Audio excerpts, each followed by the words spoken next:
Dear students, class 10th maths chapter 12 exercise 12.2 का last question यानी कि 8th क्वेश्चन हम सॉल्व कर रहे हैं।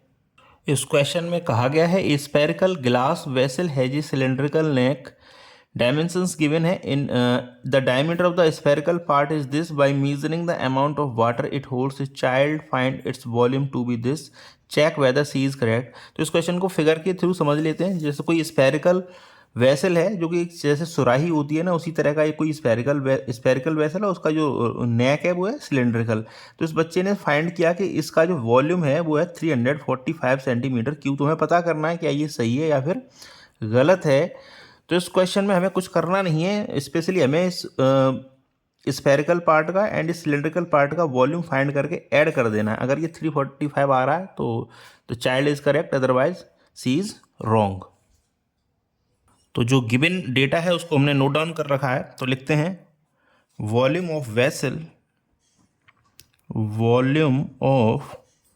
Vessel is equal to volume of spherical part plus volume of cylindrical part. तो volume of spherical part ये हो जाएगा 4/3 पाई, स्फेरिकल पार्ट की रेडियस को हमने R1 कंसीडर किया तो ये हो जाएगा 4/3 पाई R1 cube, plus volume of cylinder होता है पाई R स्क्वायर एच, तो ये हो जाएगा पाई R2 स्क्वायर एंड एच, क्योंकि R2 कंसीडर किया हुआ है हमने इसकी जो नेक है उसकी रेडियस को। नेक कैसा है हमारा, सिलेंड्रिकल टाइप है। तो 4/3 की जगह हमने 4/3 एंड पाई की वैल्यू हमें यहाँ लेनी है 3.14 एंड R1 हमारे लिए 4.25, तो ये हो जाएगा 4.25 का क्यूब प्लस पाई अगेन 3.14 हो जाएगा एंड R2 हमारे लिए 1 है तो ये हो जाएगा 1 का स्क्वायर एंड हाइट है हमारे लिए 8।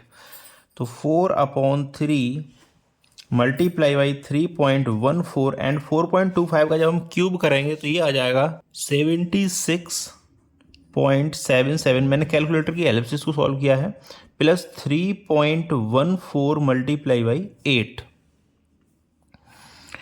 तो 4/3 पहले क्या करेंगे, 3.14 एंड 76.77 का मल्टीप्लाई कर देंगे तो ये आ जाएगा 964.23। अब डिवाइड लगाना है हमें इसमें 3 का, प्लस एंड 3.14 का 8 में जब मल्टीप्लाई करेंगे तो ये आ जाएगा 25.12।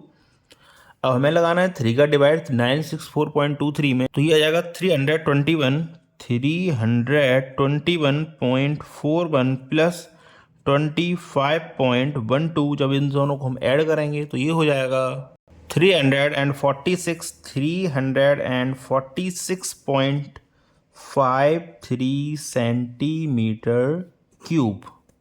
और जो इस चाइल्ड ने जो मेज़र किया था ये किया था 345 सेंटीमीटर क्यूब। इसका मतलब ये है आंसर हमारा रॉन्ग है, इस बच्चे ने जो आंसर कैलकुलेट किया है वो रॉन्ग है। तो लिख देते हैं हैंस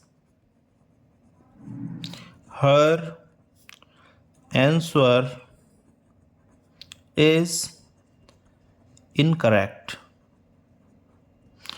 तो ये था क्वेश्चन नंबर 8 एक्सरसाइज 12.2 को हमने सॉल्व कर दिया है। Thank you very much for watching. Request है आपसे चैनल को सब्सक्राइब जरूर करें। Thank you very much.